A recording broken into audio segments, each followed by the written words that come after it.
продолжаем наш спор. Борис Михайлович, значит... Не столько Борис Михайлович говорит, сколько я. Нет, хорошо. У нас семейный такой вечерний разговор в прекрасном здании советского времени с красивым вот таким балконом. Очень приятно в нем находиться. Конечно, зрители не видят. Вот, хотели нам разрушить балкон, мы не дали. Да, он молодцы. Он очень украшает, особенно ночью, глядя в окно. Ну, заинтриговали зрителей. Говорите. Вот мы так вот многие вопросы решаем. Вот смотрите, по проспекту Ленина, стоят липы. Сюда смотри. И засыхают. Вроде бы мы не участвовали в этом. А мы что сделали? Мы взяли, собрали всю листву, которую каждый год, и вывозим на стол. И деревья из земли берут, сколько можно брать, и не возвращая назад. Поэтому сразу вот появляется из космоса мысль, чего делаете, бестолковые. Закопайте эти листья здесь, и там будут ваши липы целые. И все. Нельзя в природе, нельзя только перемещать туда-сюда, как мы захотели. Вот пример, как космос поступает. Ах, вы такие, вот вам сухие липы по всему проспекту. Да, по всему проспекту сухие липы, мы заметили это. Потому что они мерзнут, замерзают. Нет. Зимой без листьев, без покрова, нет, да? Нет, не при этом. Веществ не хватает. Деревья все высосали, удобрений нет. И они еще как удобрения эти. Удобрений не делают. Конечно. Хочешь так, хочешь так. А вот какие мы удобрения должны сделать, Борис Михайлович, из того, что произошли такие ужасные события, когда вот миллионы людей были уничтожены в нашей стране, и десятки миллионов было просто переломано судьбы, и потом это ввергло нас и в войну с таким бездарным руководством. Мы какой-то урок должны сделать, кроме того, что так было по воле компьютера. А если бы этого не было, и люди бы стали пожирать друг друга, не стрелять в нее, а просто есть. Но в Китае люди не едят друг друга, там же в десятки раз больше людей. Я просто говорю, альтернатива может быть какая? Расцвет науки, экономики, все эти люди репрессированные, они бы участвовали в экономике, производили бы продукцию, совершали бы научные открытия. Ведь люди, которые потом, в постсоветское время совершали открытия, там Королёв, другие, даже вот те, кто самолеты производили, они же случайно их вытащили из тюрьмы. Королёву сломали обе челюсти, и он умер именно из-за того, что потому что его допрашивали, заставляли признаваться. И его случайно удалось спасти. Если бы не удалось спасти, возможно, полет в космос отложился бы еще. Шарашко он попал. Туполев, создатели самолетов. Вот пример. Вот бы что было, если бы не было репрессий. Было бы много таких научных открытий. Пример, то, что высшие силы Королёва спасли. Вот этот мировой компьютер. А кого не спасли? Нужен. А вот кого не спасли из ученых, Вавилов, допустим. Значит, высшие силы было хорошо, чтобы Вавилов умер. Сделал. Он был в расцвете сил. Да, он все, что мог нужно и полезно, сделал. Он был в расцвете сил, он не был пожилым человеком. Он мог еще лет 20-30 творить, обгоняя науку. И неизвестно, что бы он там придумал, изобрел, неизвестно. Вот. Самое главное он сделал в своей области. Ну, вы вот сейчас говорите так, как будто там ничего нет. А теперь представьте себе другой вариант. Взяли нашего Вавилова и перевести на другую планету. Компьютер может это сделать? Вот им хорошо да, там, да. То есть души людей, которые погибли, не пропали даром. Их забрали, переместили на другую планету. Вот здесь перед вами лежит книжечка «Жизнь после смерти». Вот она. В этой книжечке очень хорошо многое описано. А вы сейчас рассказываете, как будто это безвозвратные потери. Да просто переместили в другое место. Какие мы должны уроки тогда сделать? Если все предрешено и ничего плохого, в принципе, не происходит, несмотря на внешнюю видимость, кажется, что это ужас. Плохое. А на самом деле еще неизвестно, чем кончается и куда перевести. Где-то более нужен. Ведь вот человек работает в этом месте, а переместят его на другую должность. Смотри, и все, он уже может сделать еще больше. Поэтому эта земля как рассадник для людей. Сделали и быстренько. Некоторым дадут дожить до конца, потому что нет нужды вот нас с тобой. Требуется космос. Вот мы сидим. А понадобилось бы, сказать, это, дорогой товарищ, засиделся, вот там, на другой планете. И надо уже поднимать тоже Ну посты. да, идет вот Поэтому тут не так просто все. естественный Это отбор. в наших головах погиб, расстрелян, а он переместился просто. А может, просто тогда выведем за скобку вот эту вот деятельность компьютера и уже зная, что будем уже... Знать уже. Да, допустим, это все плохое, что происходит, видимо, есть какая-то от этого польза, допустим, Да. хотя от того, что... Ну, вы считаете, что, допустим, очень многих умнейших людей, которые были среди этих миллионов репрессированных, Забрали в другие места. да, но Забрали для в нас другие места. пользы для живых они уже не могли, да, оказать принципиальной. А нам больше не было нужды в этом. Да каждый день ученого, вот вы же каждый день у вас какие-то идеи, вы же Ну, мои идеи каждый день не ваш тот ценен. масштаб. Вот если будет моя идея очень сильна, то я точно знаю, что Байкальская вода дойдет до Пекина. И я приму в этом участие. Знаешь что? Это долгая история, мы ее здесь обсуждать не будем. Красавица. А зачем тогда нам увековечивать память, если это Ну, само конечно, собой все? память Просто из уважения тем людям, которых переместили помимо их воли. Понимаете, они не хотели, а их переместили. И поэтому теперь нам придется сказать, да мы вас не забыли все равно, помним. Вот ваши памятники, вот и всё. А я думаю так, что это для тех людей, которым, может быть, мысли такие вот Сильные мысли. сильные, да, сильные мысли не приходят, какие-то оригинальные. А для обычных людей, которые не задумываются обо всем об этом, вот нужно в первую очередь им, потому что такие люди у нас большинство. Обычные люди, которые живут своими заботами о Семейными хлебе заботами, насущном и ни о чем высоком не И не задумываются. создадут ничего нового принципиально. Вот это нужно в первую очередь для этих людей, чтобы не подвергать их страданиям. Потому что я считаю, что высокодуховный человек, он как-то перенесет страдания, потому что он живет своей внутренней жизнью. А обычный человек, он очень тяжело переносит тяжелые тяжести разные, страдания, в том числе боль. Вот. И для них надо, чтобы они знали, как бывает, И что их ждет.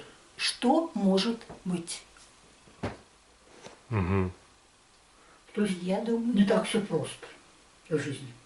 Очень сложные вещи.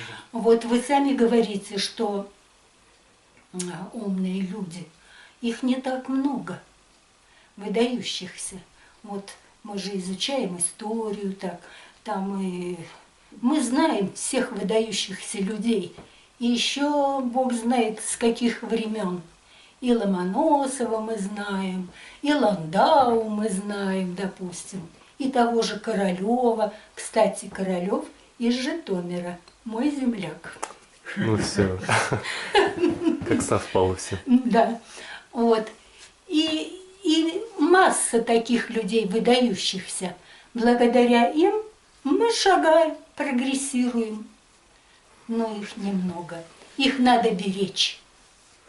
Вот это самое главное. О них надо знать, их беречь, их спрашивать. И они какие-то идеи дают для тех людей, которые тоже думают. Не все думают. Ну, сейчас идея Думают на бытовые темы больше всего люди. На бытовых темах сосредоточены. А люди, которые могут, умеют мыслить, для них надо знать о великих людях, чем занимались и что они дали стране, обществу. А скажите, вот виновато ли общество в том, что компьютер Бориса Михайловича так быстро забирает кого-то из них? Вот виновато ли равнодушие и безответственность гражданское общество? Или, в принципе, вы считаете, что все в меру? Не обязательно, я считаю. Я считаю, что вот эти люди, выдающиеся, они сами себя потом изживают. Вот читаешь, когда мемуары, читаешь о жизни этих людей, спиваются очень часто. То есть теряют свои человеческие какие-то свои качества. И человеческие, и, может быть, научные. И их забирают. Они свое дело сделали, шагнули дальше. Потом следующий придет, будет шагать. Я считаю так. Ну, у вас здесь единомыслие. Я понимаю, почему в 60 лет, потому что вы очень у вас параллельно идет. Вы работали за это время. Иногда идет отклонение, но я в думаю, основном, Валентина да. Владимировна, в принципе, она очень логично у нее выстроена, она не повторяет, она в чем-то у вас идет как бы как два пламени расходятся, но снова они соприкасаются, и вы очень это. Но не зря коптим небо. 80 лет. Но знаете, но все внутри меня не принимают эту концепцию. Потому что это оно как бы я не могу это интерпретировать иначе, как покорность судьбе. Что да, вот идет наша лодка к падению, и мы говорим, невозможно ничего изменить. Наверное, надо искать какое-то положительное, что-то будет будущее. А у меня все внутри говорит, плыви против течения, не принимай судьбу. Если все вокруг идет в сторону несправедливости, не думай о том, что какой-то за этим будет свет в конце туннеля. Скорее всего, виновата вот эта инерция безответственности, равнодушия, вот этого всеобъемлющего зла. И нужно создавать, идти против этого, менять инерцию, менять вот эту волю компьютера. Уже меняли. Вот все внутри меня это... Уже меняли. В 1937 году все меняли. Смотри. Товарищи говорят, вот которые... А вы в отражении, там, поэтому вы тоже рядом с ним там присутствуете. рядом со мной стоишь. Ага. Поэтому, значит, если так вот рассуждать, что у вас вот не принимается, тогда придется принять. Если вы не примете, вас Вы молодой еще. заберут. У И вас все, всё впереди. он мешает процессу. Начинает забирать, которые мешают. Которые не больше пользы приносят, а только вред. Но у нас обычно не компьютер, а органы безопасности забирают. Нет, и органы безопасности тоже. Они не просто так. Просто возникли. Их туда притащили тоже за шиворот. Они с удовольствием это делают. Даже плевались вовсю. Они, может быть, и не хотели бы забирать инакомыслящих. Но, черт возьми, компьютер требует, понимаешь? Компьютер требует. Может быть, они не хотели бы пытать людей в тюрьмах, но требует от них компьютеры, понимаешь, людей бить по пяткам и там насиловать их. Вот требует от них, да, получается? Эту систему создали, высшие силы. Может, менять будем систему? Она эволюционно? меняется. Меняется. Прогрессирует в каком-то смысле. Она меняется по собственной воле, получается, да? Не Нет, потому уже что... не по собственной воле получается. Она же эволюционирует. Если говорить о высшем компьютере, Ага. то все рассчитано там, посчитано. Вот очень интересные есть статьи о пророках. Так. Они за тысячи лет могли предсказать, предугадать, что ждет ту или иную страну. Вот как к ним относиться? Повесить. Откуда у них эти знания? Кто-то им эти знания дал. Не просто так. Вот идея пришла в голову. Вот они эти идеи изложили. Тот же Нострадамус, допустим, и прочее. Вот Борису Михайловичу пришла идея всемирного компьютера. Он под ней, Может видимо, быть. понимает вот закономерность, которая проникает сквозь весь космос, что ничего не может быть случайного, что у всего есть причина. Всё Да? предопределено. То есть Предопределено. просто таким образом компьютер, как бы мы... Предопределено. То есть научное мировоззрение. Ничего не может быть случайного, все имеет причину. Вот с таким вот подходом я согласен. Но когда вот вы Захотел смотрим на Бориса Михайловича, Когда вы, Борис Михайлович, так акцентируете внимание на тем, что существует сила тяжести, и если предмет есть сила тяжести, он упадет. И, просто, я думаю, надо за скобки вывести. Да, есть сила тяжести, но, тем не менее, мы можем этот предмет поднять, можем его переместить, можем...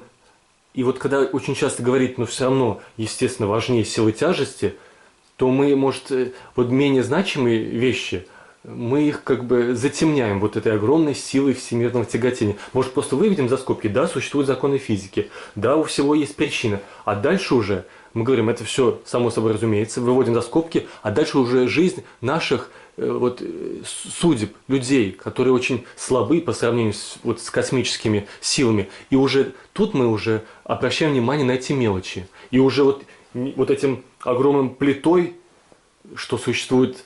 Я тут солнце загораживаю. Вот этой огромной плитой мы, получается, придавливаем, что существует сила тяжести, существует закономерность всего космоса. И вот эти мелкие поползновения человеческих судеб, вот этих попыток конкретных личностей изменить порядок вещей, как в форме участия в политике, в гражданской деятельности. Мы вот этой огромной плитой это все давим, говорим, существует сила тяжести, существует космическая закономерность. И все эти ваши таракани бега, они ничто по сравнению с этой космической силой, которая сильнее всех нас. Вот меня вот это возмущает. Было бы странно, если бы не было космической силы. Да есть, но давайте не будем обращать внимание. Получается, мы настолько ничтожны, и мы постоянно это говорим, мы ничтожны, наше участие в этом космической жизни ничтожно. Хорошо. Возьмем Давайте не будем. микроб. Микроб.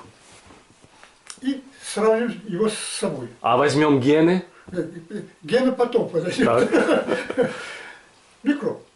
Он Ой, тоже смотри. живет. У него тоже семья, Ничего страшного, это развитие даже... и так далее. Родился, жил и умер. Микроб. Да. Он скажет, смотри, какая несправедливость. Люди какие-то ходят, понимаешь, тут по 80, по 100 лет. А я прожил 2-3 дня и все. И тоже, а где справедливость? Почему он может жить только копейки какие-то по сравнению с нашей жизнью? А я считаю, справедливость в том, чтобы говорить, что Борис Михайлович посвятил много энергии науке, и поэтому у него такие плоды. А кто-то не посвятил столько энергии, хотя у него были те же возможности. И поэтому у него плодов этих нет, пользы для человечества. И если мы говорим, а Борис Михайлович особенных трудов не прилагал, у него все просто, ему космос дал эти силы. И ему это особенно трудов-то не доставало. Ничего он там Валентине Владимировне усталостью не делился. Он особенно не напрягался, и ее особенно не беспокоило тем, что он огромную энергетику направлял в свою научную деятельность. Мы обесцениваем ваш труд этим, когда говорим, что ничего особенного, просто Борис Михайлович так вот компьютер дал силы, и он поэтому достиг таких успехов. Обесцениваем ваш труд. Вы сейчас заговорили о цене. А кто такс установил? Что хорошо, что плохо? Нас на что оцениваете? Чем мерите ценности? Мы уважаем тех, кто больше принес в общий котел человечества. Откуда известно, что больше? Фюрер тоже думал в Германии, что он принесет пользу германскому народу. И чем кончилось? Нет, ну он думал, Думал. а мы-то думаем сейчас И иначе. Он думал так? Думал. Принести пользу Германии. Так? Не важно, что думает сумасшедший, важно, что думает общее научное сообщество.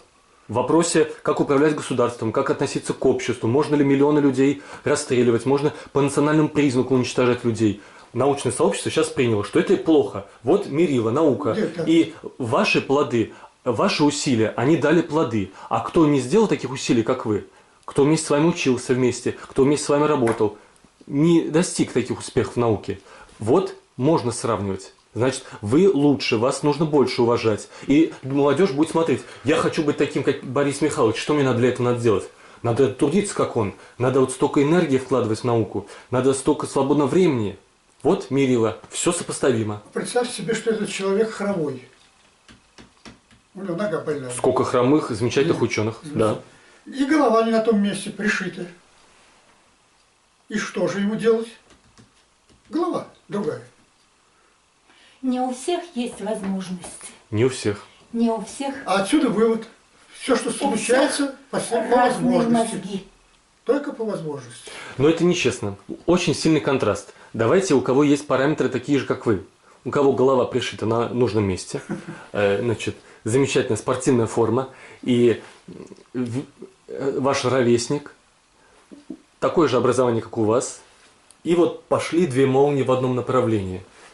Один тратит время экономно на науку, супругу замечательную выбрал, который, понимаешь, еще лучше его может объяснить вот, работу компьютера мирового, а другой по-другому себя вел, вполне сопоставимо. И кто-то, и вот есть пример для подражания, есть ориентир, как быть. Быть как Борис Михайлович или быть как пьяница. Быть как человек, который ничего не достиг в науке, кто достиг. Но у обоих голова на одном месте. Извините, что я долго говорю. Этот вариант рассмотрим. Да. Пьяница. Пьяница. Он начинает учить... Пьяниц, прошу не обижаться, кто смотрит. Да. Мы без обид, да. Начинает пьяница сводить с правильной дороги ученых и так далее. Всех, кто с ним пил. Угу. То есть ему было поручено советским компьютером вот этих товарищей научить петь и довести до переделки. Ведь что-то, люди уходят на переделку. Им поручено, он выполнил волю. Делать. А мы с кого будем пример брать? Вот. А пример будете брать с самого себя. Что вы не сделали, то было сделать то, что надо. Вот что вы не делаете, все делать то, что надо делать вам. И другого не будете делать при всем желании. Захотите сделать, не сделайте. Что вам поручено космосом, то и будете делать. Вот вам поручено сегодня к нам прийти. Вы Не пришли. скажем, мать, ее Да. послали ко мне. Сказали, пойди, расскажи. Мысль у вас Я сдаюсь. появилась. Да, идея такая. А пойду-ка я еще попытаю Бориса Михайловича. А тут еще его супруга. А что, кошка придет? Да, где наша кошка? Кошка у нас очень умная. Да, поэтому она прячется. Прячется, да. Ой, она знает слово «нельзя». Скажешь «нельзя», бросает, чем занималась, и уходит. На ней можно посмотреть, как руководят этими товарищами. Нет, Хвостатыми. нет, мы просто ее так приучили, она так себя ведет. Очень она такая послушная, но характер жуткий. Так. Вот вы знаете, вот такие люди бывают с таким характером неуживчивым, с таким агрессивным, таким активные такие люди. У них, если мозги правильные, Хорошее дело. они хороших дел много натворят. А если в мозгах там Повернули туда. жидкость, а не мозги, то они бед натворят. Страшно много. Я почему бед? Что поручили, творят. Ну да. Что Да. поручили, то и делают. Поручили, Конечно. Но Ну, что Борис делать? Михайлович твердо уверен, что это поручается, все. А я считаю, Он что бы не это стал успешным ученым, если бы он не был таким, такая вера в собственную правду. целеустремленным. Это да. Но я считаю, все-таки там могут все, что угодно направлять, но если в человеке от природы не заложено, это ведь еще какие родители. Хотя бывает очень часто, что у пьяниц рождаются гении. Это, ошибка природы. Это не ошибка, поручили ему. Но я пьяниц без оскорбления, а к тому, что он тратит свободное время на вот такую, на выпивку, вместо того, чтобы тратить на что-то такое конструктивное. Резко меняем тему, Валентина Владимировна. Вот если будет музей памяти жертв репрессий в одном из исторических зданий Саранска, есть вот такой вариант, допустим, городская администрация. Очень замечательное здание, там давно хотели сделать музей города, и каждый этаж можно посвятить разному, на Советской площади, разному периоду истории, в том числе сделать один этаж, посвященный периоду, вот, чтобы мы помнили о невинно репрессированных людях. Как вы думаете, мог бы выглядеть этот музей изнутри, чтобы там было интересно, и туда приходили люди разных профессий, чтобы всем было интересно? Ну, вы знаете, к нам уже приходили, я не помню из какого общества, фотографии брали для музея. Так что у меня свекор, он прошел всю войну, вот отец Бориса Михайловича, очень уважаемый был человек, замечательный, свекор, прелесть, очень хороший был и в этом отношении. Я ничего не хочу сказать плохого о свекрови, она ему соответствовала. И у нас есть еще фотографии. Я вас могу познакомить с моей дочерью старшей. Она здесь живет в Саранске. У нее очень много фотографий. Она очень, я считаю, умная женщина. Она вам в этом отношении может помочь. И вот есть еще фотографии, которые в архивах, фотографии репрессированных, потому что много очень талантливых писателей, поэтов, ученых, преподавателей, то, что касается вот вашей специальности, были репрессированы, и их фотографии есть, и их есть следственные дела в архивах Мордовии. Если их разместить, сделать из них красивую экспозицию и на стендах вот этого нового музея поставить, как это должно выглядеть, как вы думаете? Я не знаю. У нас, вы знаете, как-то так сложилось, что в наших семьях репрессированных я не знаю. У нас такие были настоящие советские семьи. Вот отец мой в Сибири, когда началась война, служил офицером был. Свекор здесь работал в партийных советских органах. Конечно, он боялся, насколько я знаю, он с нами разговаривал. Он боялся, но репрессиям он не подвергался. У нас архивы только времен Отечественной войны. Вот фотографии, письма есть свекра с фронта, как он беспокоился. Да, он фотографий много, да. Он беспокоился даже вот, будучи на фронте, он артиллеристом был в артиллерийских войсках, писал председателю Совета Министров, чтобы тот побеспокоился о том, чтобы у Бори было зимнее пальто, чтобы он мог в школу ходить. Это о чем говорит? О высокой духовности человека, о привязанности, о любви к семье. Вот такие люди. Вот я выросла в такой семье. Борис Михайлович в такой семье вырос. А раскулачивание не коснулось ваших семей? И раскрестьянивание? У нас не было богатых. Нет, людей. богатых не было. Были обычные крестьяне. А коллективизация? У нас не было такого. Ну, У нас были. бедняки были, бедные крестьяне. Да, вот мы остались только родные бедных. Да, вот. Остальных они, вырезали. Да, они и взяли на себя всю тяжесть вот этой коллективизации своим трудом. Вот я помню, бабушка моя имела в своем хозяйстве, это уже в советское время, и после войны, 60 кур. Мы яиц не ели. Все отдавали. Вот налог такой. Надо было с каждого двора столько-то яиц, столько-то молока, если корова есть, столько-то мяса и так далее. И мы сметану, масло, что вы, корова своя. Мы не знали этого ничего, внуки.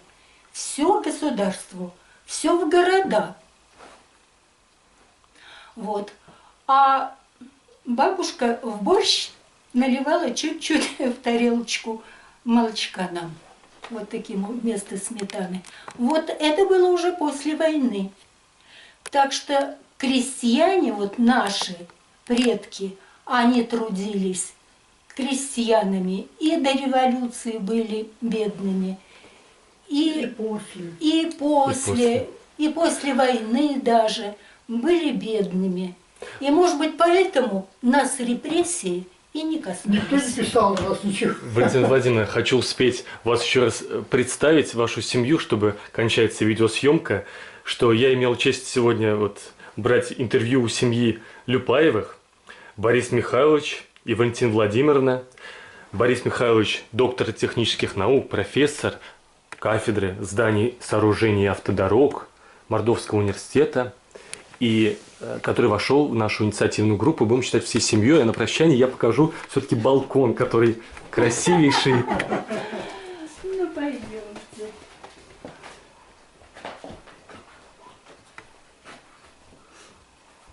Ой, этот Я полукруг.